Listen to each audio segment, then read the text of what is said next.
اعوذ باللہ من الشیطان الرجیم بسم اللہ الرحمن الرحیم۔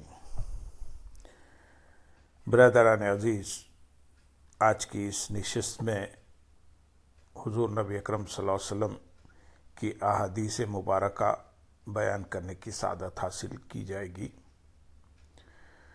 ان اللہ و ملائکتہ یصلون علی النبی یا ایھا الذین آمنوا صلوا علیہ وسلموا تسلیما اللہم صلی علی سیدنا محمد وعلی آل سیدنا محمد وبارک وسلم۔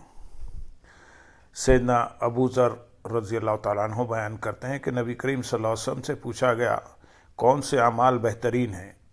آپ صلی اللہ علیہ وسلم نے فرمایا اللہ پر ایمان لانا اور اس کے راستے میں جہاد کرنا۔ پھر پوچھا گیا کون سا غلام آزاد کرنا افضل ہے؟ آپ صلی اللہ علیہ وسلم نے فرمایا جو قیمت کے لحاظ سے مہنگا ہو اور اپنے اہل و عیال کے ہاں بہت پسندیدہ ہو۔ سائل نے عرض کیا اگر میں آپ کے بتائے ہوئے اعمال میں سے بعض کی طاقت نہ رکھوں؟ آپ صلی اللہ علیہ وسلم نے فرمایا کسی مصیبت زدہ یا بے ہنر انسان کی مدد کر۔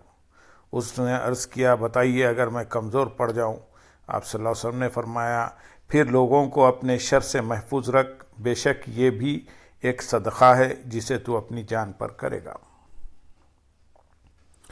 جناب سعید بن ابی بردہ رضی اللہ رحمۃ اللہ علیہ کہتے ہیں کہ میں نے اپنے والد کو سنا، وہ میرے دادا سے یہ حدیث نقل کر رہے تھے کہ نبی کریم صلی اللہ علیہ وسلم نے فرمایا ہر مسلمان پر صدقہ لازم ہے۔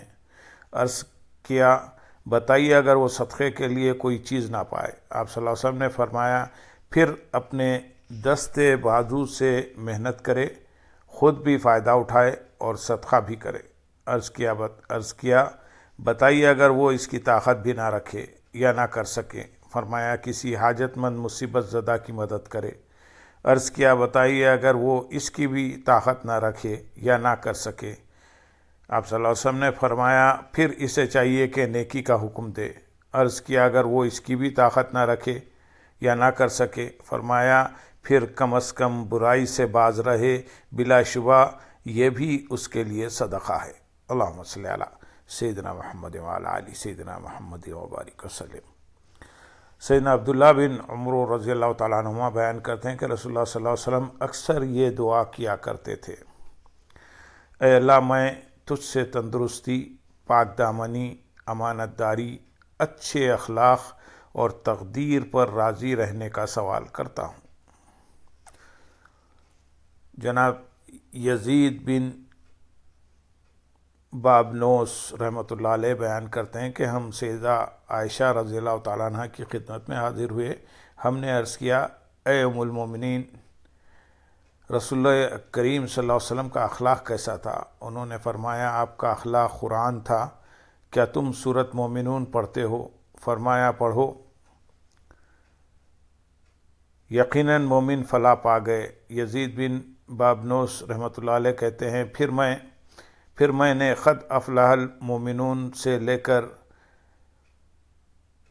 آخر تک وہ اپنی شرمگاہوں کی حفاظت کرنے والے ہیں تک تلاوت کی۔ سیدہ عائشہ رضی اللہ تعالیٰ نے فرمایا یہی رسول اللہ صلی اللہ علیہ وسلم کا اخلاق تھا۔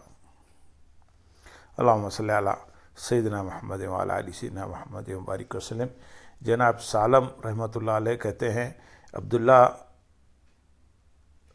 علیہ السلام کو میں نے کبھی بھی کسی پر لعنت کرتے ہوئے نہیں سنا، وہ انسان خواہ کتنا ہی برا کیوں نہ ہو۔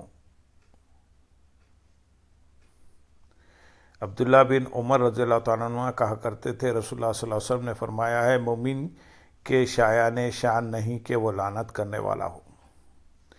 سیدنا جابر بن عبداللہ رضی اللہ تعالیٰ عنہ بیان کرتے ہیں کہ رسول اللہ صلی اللہ علیہ وسلم نے فرمایا بے شک اللہ تعالیٰ فحش کو تکلفاً فحش گوئی کرنے والے اور بازاروں میں چیخنے چلانے والے انسان کو پسند نہیں کرتا۔ سیدنا عائشہ رضی اللہ تعالیٰ عنہا بیان کرتی ہیں کہ ایک دفعہ کچھ یہودی نبی کریم صلی اللہ علیہ وسلم کے پاس آئے، انہوں نے کہا السلام علیکم، تم پر موت پڑے۔ تو سیدہ عائشہ رضی اللہ تعالیٰ عنہ نے جواب میں کہا تم پر موت پڑے اور اللہ تعالیٰ تم پر لعنت کرے اور اس کا غضب ہو۔ آپ صلی اللہ علیہ وسلم نے فرمایا اے عائشہ ٹھہر جاؤ، نرمی کو لازم پکڑو اور سختی اور بدگوئی سے بچو۔ سیدہ عائشہ رضی اللہ تعالیٰ عنہ نے عرض کیا کہ آپ نے نہیں سنا انہوں نے کیا کہا ہے؟ آپ صلی اللہ علیہ وسلم نے فرمایا کیا تم نے نہیں سنا کہ میں نے کیا جواب دیا ہے؟ میں نے وعلیکم یعنی تم پر بھی کہہ کر ان کی بد دعا انہی پر لوٹا دی۔ میری بد دعا ان کے بارے میں قبول ہوگی، ان کی بد دعا میرے بارے میں قبول نہیں ہوگی۔ سیدنا عبداللہ رضی اللہ تعالیٰ عنہ بیان کرتے ہیں کہ نبی کریم صلی اللہ علیہ وسلم نے فرمایا مومن طعن کرنے والا، لعنت کرنے والا، فحش گو اور بد زبان نہیں ہوتا۔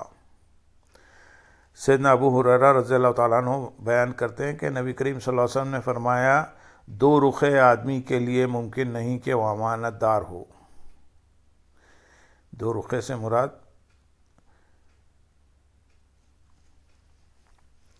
وہ آدمی جو سامنے ایک ہو اور پیچھے ایک، جس کو منافق کہتے ہیں، اسے دو رخے آدمی کے نام سے یاد کیا گیا۔ سیدنا عبداللہ رضی اللہ تعالیٰ عنہ فرماتے ہیں مومن کا زیادہ قابل ملامت اخلاق فحش گوئی ہے۔ جناب عبید کندی کوفی رحمۃ اللہ علیہ کہتے ہیں کہ میں نے سیدنا علی رضی اللہ تعالیٰ عنہ کو یہ فرماتے ہوئے سنا بہت زیادہ لعنت کرنے والے ملعون ہیں۔ جناب مروان رحمۃ اللہ علیہ کہتے ہیں کہ اس سے مراد وہ لوگ ہیں جو لوگوں پر بلا وجہ لعنت کرتے ہیں۔ اللہم صلی علی سیدنا محمد وعلی آل سیدنا محمد وبارک وسلم۔ سیدنا ابو درداء رضی اللہ تعالیٰ عنہ بیان کرتے ہیں کہ نبی کریم صلی اللہ علیہ وسلم نے فرمایا بہت زیادہ لعنت کرنے والے قیامت کے دن نہ گواہ بن سکیں گے نہ سفارشی۔ سیدنا حذیفہ رضی اللہ تعالیٰ عنہ فرماتے ہیں جو لوگ آپس میں لعنت کرتے ہیں تو لعنت ان پر عائد ہو جاتی ہے۔ سیدنا عائشہ رضی اللہ تعالیٰ عنہ بیان کرتی ہیں کہ ایک مرتبہ سیدنا ابوبکر صدیق رضی اللہ تعالیٰ عنہ نے اپنے کچھ غلاموں پر لعنت کی تو نبی کریم صلی اللہ علیہ وسلم نے فرمایا اے ابوبکر رب کعبہ کی قسم لعنت کرنے والے اور صدیق لوگ ہرگز نہیں جمع ہو سکتے۔ آپ نے 2 یا 3 مرتبہ یہ فرمایا۔ سیدنا ابوبکر صدیق رضی اللہ تعالیٰ عنہ نے اسی دن اپنے ان بعض غلاموں کو آزاد کر دیا، پھر نبی کریم صلی اللہ علیہ وسلم کی خدمت میں حاضر ہوئے اور عرض کیا میں دوبارہ ایسا نہیں کروں گا۔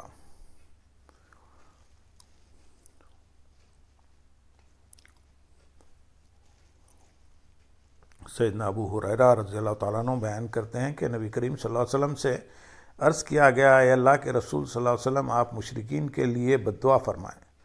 آپ صلی اللہ علیہ وسلم نے فرمایا بے شک میں لعنت کرنے والا بنا کر نہیں بھیجا گیا، میں تو رحمت بنا کر بھیجا گیا ہوں۔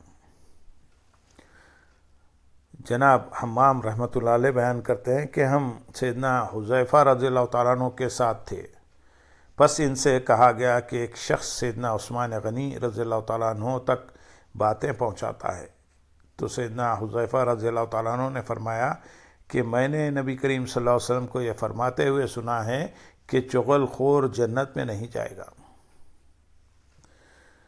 اللہم صلی علی سیدنا محمد وعلی آل سیدنا محمد وبارک وسلم۔ سیدنا اسماء بنت یزید رضی اللہ تعالیٰ عنہا بیان کرتی ہیں کہ نبی کریم صلی اللہ علیہ وسلم نے فرمایا کیا میں تمہیں تمہارے بہترین لوگوں کے بارے میں نہ بتاؤں؟ صحابہ کرام رضی اللہ تعالیٰ نے عرض کیا کیوں نہیں، ضرور بتائیے۔ آپ صلی اللہ علیہ وسلم نے فرمایا یہ وہ لوگ ہیں جنہیں دیکھ کر اللہ تعالیٰ یاد آ جائے۔ پھر فرمایا کیا بھلا میں تمہیں تمہارے بدترین لوگوں کے بارے میں نہ بتاؤں؟ صحابہ نے عرض کیا کیوں نہیں، ضرور بتلائیے۔ آپ صلی اللہ علیہ وسلم نے فرمایا چغلی لے کر چلنے والے، دوستوں کے درمیان فساد ڈالنے والے، فساد اور بدکاری کا طالب۔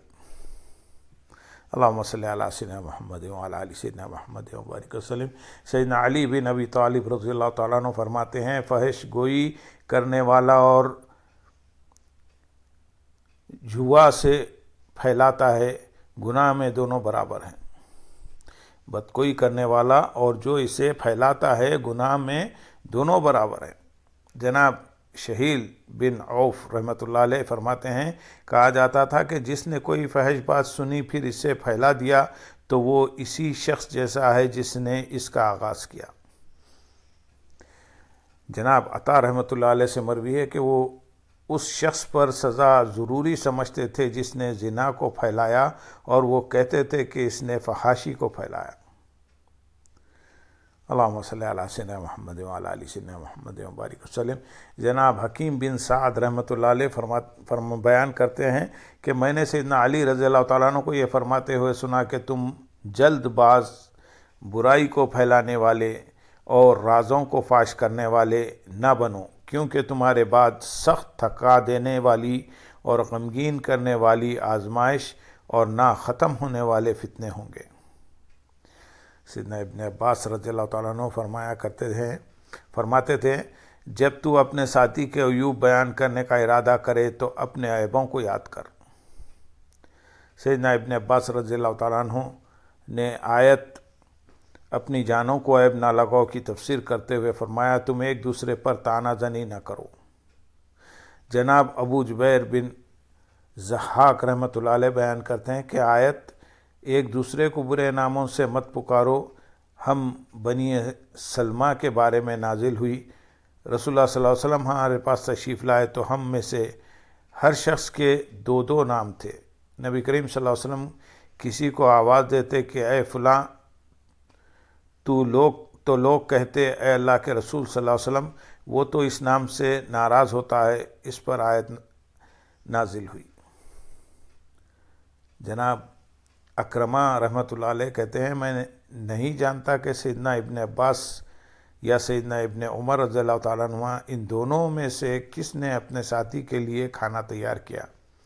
اسی دوران ایک لونڈی ان کے سامنے کام کر رہی تھی کہ ان میں سے کسی نے اس لونڈی کو کہا اے بدکارہ، دوسرے نے کہا ٹھہر جاؤ، اگر اس بات نے تم کو دنیا میں حد نہ لگائی تو آخرت میں ضرور حد لگائے گی۔ اس نے کہا بتائیے اگر یہ واقعی اسی طرح ہو۔ اس نے کہا بے شک اللہ تعالیٰ فحش گو اور تکلفاً فحش کو گو بننے والے کو ناپسند کرتا ہے۔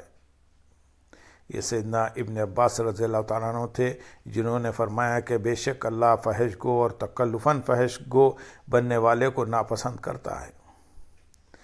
سیدنا عبداللہ رضی اللہ تعالیٰ عنہ بیان کرتے ہیں کہ نبی کریم صلی اللہ علیہ وسلم نے فرمایا مومن طعنہ کرنے والا، لعنت کرنے والا، فحش گو اور بد زبان نہیں ہوتا۔ اللہم صلی علی سیدنا محمد وعلی آل سیدنا محمد وبارک وسلم۔ سیدنا ابو بکر رضی اللہ تعالیٰ عنہ بیان کرتے ہیں کہ نبی کریم صلی اللہ علیہ وسلم کے سامنے ایک شخص کا ذکر کیا گیا، ایک دوسرے شخص نے اس کی عمدہ تعریف کر دی تو نبی کریم صلی اللہ علیہ وسلم نے فرمایا تجھ پر افسوس ہے، تو نے اپنے بھائی کی گردن کاٹ ڈالی۔ آپ صلی اللہ علیہ وسلم نے کئی بار اس طرح فرمایا اگر تم میں سے کسی نے تعریف کرنی ہی ہو تو یوں کہے کہ میرے خیال میں وہ ایسا ہے، بشرط یہ کہ وہ سمجھتا ہو کہ واقعی وہ ایسا ہے، اور یہ بھی کہے کہ اس کا حساب لینے والا اللہ تعالیٰ ہے۔ یاد رکھنا وہ اللہ کے سامنے کسی کی پاکیزگی نہ بیان کرے۔ سیدنا ابو موسیٰ رضی اللہ تعالیٰ عنہ بیان کرتے ہیں کہ نبی کریم صلی اللہ علیہ وسلم نے ایک شخص کو سنا جو دوسرے شخص کی تعریف کر رہا تھا اور تعریف میں مبالغہ کر رہا تھا۔ آپ صلی اللہ علیہ وسلم نے فرمایا تم نے اس کو ہلاک کر ڈالا، یا فرمایا کہ تم نے اس شخص کی کمر توڑ دی۔ جناب ابراہیم تیمی رحمۃ اللہ علیہ اپنے والد سے روایت کرتے ہیں، انہوں نے کہا کہ ہم سیدنا عمر رضی اللہ تعالیٰ عنہ کے پاس بیٹھے ہوئے تھے کہ ایک آدمی نے دوسرے آدمی کی اس کے منہ پر تعریف کر دی تو آپ رضی اللہ تعالیٰ عنہ نے فرمایا تو نے اس کی ٹانگیں کاٹ دی ہیں، اللہ تیری ٹانگیں کاٹے۔ جناب زید بن اسلم رحمۃ اللہ علیہ اپنے والد سے روایت کرتے ہیں، انہوں نے کہا کہ میں نے سیدنا عمر رضی اللہ تعالیٰ عنہ کو یہ فرماتے ہوئے سنا تعریف کرنا گویا ذبح کر دینا ہے۔ امام بخاری رحمۃ اللہ علیہ فرماتے ہیں مطلب یہ ہے کہ جب ممدوح اس طرح تعریف کو قبول کرے، اگر کسی کی تعریف اس کے منہ پر کی جائے تو اس میں غرور اور تکبر پیدا ہوتا ہے، اس لیے اس کی ممانعت ہے، جس کی وجہ سے ان احادیث میں اس کی ممانعت کر دی گئی کہ منہ پر تعریف نہ کی جائے۔ اللہم صلی علی سیدنا محمد وعلی آل سیدنا محمد وبارک وسلم۔ سیدنا ابو ہریرہ رضی اللہ تعالیٰ عنہ بیان کرتے ہیں کہ نبی کریم صلی اللہ علیہ وسلم نے فرمایا ابو بکر رضی اللہ تعالیٰ عنہ اچھے آدمی ہیں عمر رضی اللہ تعالیٰ عنہ اچھے آدمی ہیں، ابو عبیدہ رضی اللہ تعالیٰ عنہ اچھے آدمی ہیں، سید بن حضیر رضی اللہ تعالیٰ عنہ اچھے آدمی ہیں، ثابت بن قیس بن شماس رضی اللہ تعالیٰ عنہ اچھے آدمی ہیں، معاذ بن عمرو بن جموح رضی اللہ تعالیٰ عنہ اچھے آدمی ہیں، معاذ بن جبل رضی اللہ تعالیٰ عنہ اچھے آدمی ہیں۔ پھر فرمایا فلاں شخص برا ہے، فلاں شخص برا ہے، یہاں تک کہ 7 نام گنے۔ سیدنا عائشہ رضی اللہ تعالیٰ عنہ بیان کرتی ہیں کہ ایک آدمی نے رسول کریم صلی اللہ علیہ وسلم کی خدمت میں حاضر ہونے کی اجازت مانگی تو آپ صلی اللہ علیہ وسلم نے فرمایا یہ اپنے قبیلے کا برا آدمی ہے۔ پھر جب وہ اندر آ گیا تو آپ صلی اللہ علیہ وسلم نے کھل کر بشاشت کے ساتھ اس سے بات چیت کی۔ جب وہ چلا گیا تو ایک دوسرے آدمی نے اجازت مانگی، آپ صلی اللہ علیہ وسلم نے فرمایا یہ اپنے قبیلے کا اچھا آدمی ہے۔ جب وہ اندر آیا تو اس سے نہ تو اس طرح کھل کر بات کی جس طرح پہلے سے کی تھی، اور نہ ہی اس طرح بشاشت سے پیش آئے جس طرح پہلے سے پیش آئے تھے۔ جب وہ چلا گیا تو میں نے عرض کیا، اے اللہ کے رسول صلی اللہ علیہ وسلم،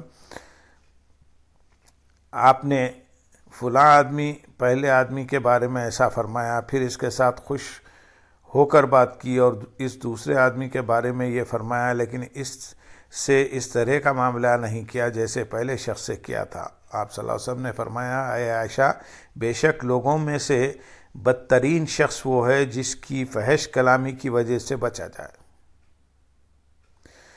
اللہم صلی علی سیدنا محمد وعلی آل سیدنا محمد وبارک وسلم، وآخر دعوانا ان الحمد للہ رب العالمین۔ سبحان ربی